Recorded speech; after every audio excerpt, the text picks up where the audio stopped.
never had an ego. I was never really jealous of anybody. I never really thought most of myself. But when I met Cuss and I started talking to Cuss, he made me believe that I was a god. There was nobody that could reach the core like Cuss could. No one could inspire me. Cuss would say this, do you hear this? Because Cuss had a really, he had this really megalomaniac ego. He said, you let me tell you something. All the prophets, all the gods you ever know about, if they had a son, their son couldn't beat my fighter. Know why? Because he's my fighter. Cuss was an interesting guy. He had the concept of fear down to a science. And most of his fighting was mostly psychologically. He believed the physical actuality of boxing was only 10% when the mind was 90%. He always believed in improving yourself and strengthening your mind. He was a strong believer that your body only purpose was to carry your brain. He believed fighting was your opponent's surrender, his total destruction. And he didn't think of it as, even though he said it was savage and ferociously, you had to do it in such a relaxed and calm state. A really scientific way of destroying. He enjoyed hurting the opponent. He wanted them to never have a chance to believe they could beat you. Everything was that I'm invincible, I'm a savage, I'm ferocious, and the smartest savage. A sophisticated animal, smart animal, the lion and the fox. You know what I mean? I could beat the vicious guys, and I got outsmart the slicksters. So I was pretty much didactyl in that apartment.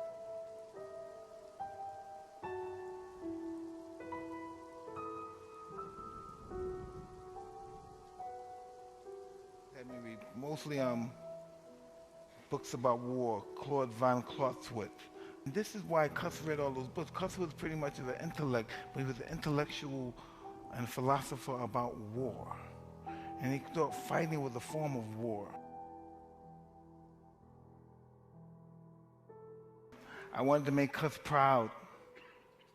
That was my whole existence for fighting. I wanted to make him proud. If someone said something negative about me, he was an old man, he would attack them. He would do anything for me.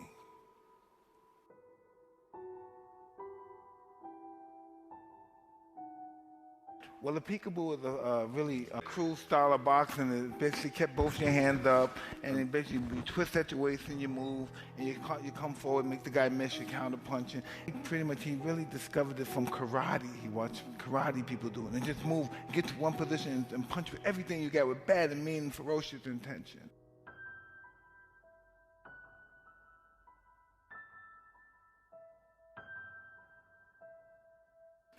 I love war. I love the act of war. I love the players in war. I love the philosophy of war. There's a quote in Machiavelli, The Prince, and when they say, after you defeat the king and you cut off his head, you be audacious and you say what you're going to do to the next ruler and the next prince that you're going to conquer, and that allows them to be intimidated.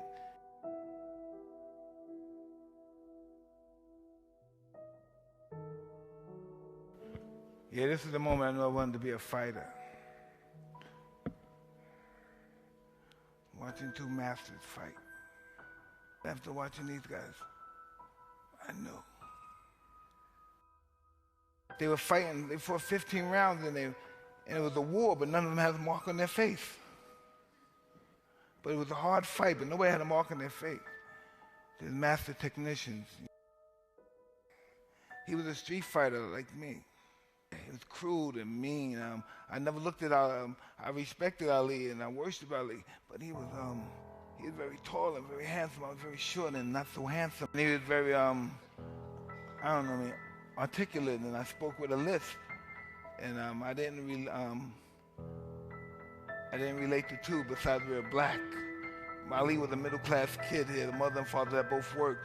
My mother and father was in the sex industry. So and Roberta the grandmother was pretty much, out there as well. And so I related to that. And I didn't have to change.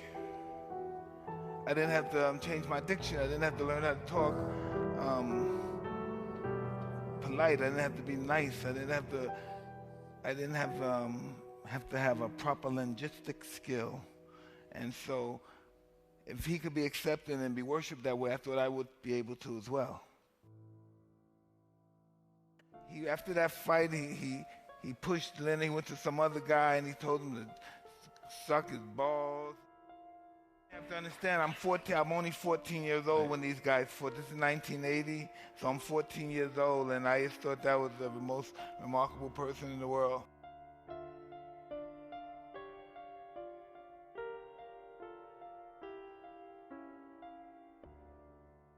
I was born with great perception. If it came from my street life, from being locked up for stealing and facing unbelievable odds as a young kid, I had great perception. And once I watched these guys fight, I just knew it was a matter of time, but I knew my time would soon come. Reggie Gross is a real tough guy. He's a spoiler. He beat a lot of undefeated fighters. And everybody thought he was going to go at least 10 rounds with me and give me a tough fight. I have to move my hand. I have to be very elusive. And I know I want to hurt him desperately. I want to dismantle him. Watch this. Watch my head.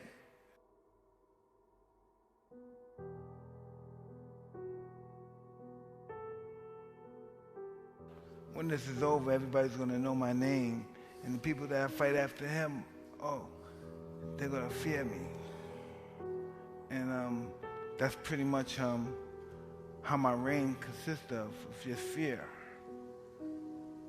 And on occasion, some guys like him, who's a tough guy, they would try to fight back. And that would just allow me to excel at an extremely high level.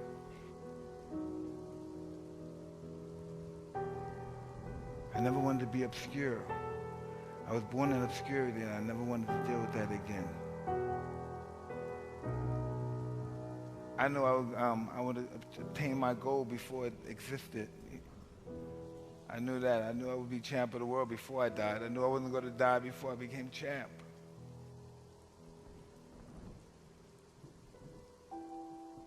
I was just disappointed that I didn't kill them back then. That was just my main objective, because I wanted to succeed so bad, and I failed. And the fear of not succeeding was worse than dying. So I just wanted to make sure they never got up. Our world was winning and beating people and looking spectacular doing it. You know, it wasn't about anything. Our whole life wasn't about making money, wasn't about being rich. And nobody on the planet could beat us. That was everything. My whole life, he said, best fight in the world, best fight in the world. There's nobody on the planet that could beat me. I could beat anybody on the planet in a fair fight, and that's what I always believed. How many people on this planet? I said, what, around 5 billion people, 6 billion? I said I could beat every one of them in a fair fight.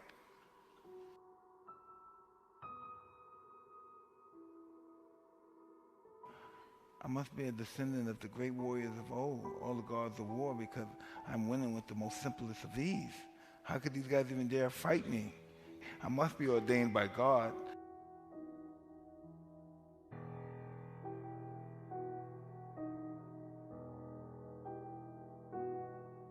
Dying is just as glorious as living when you really think about it, because you couldn't have a life if you didn't have death, and you couldn't have death without life. So how could death be less glorious than life? They're both intertwined with one another.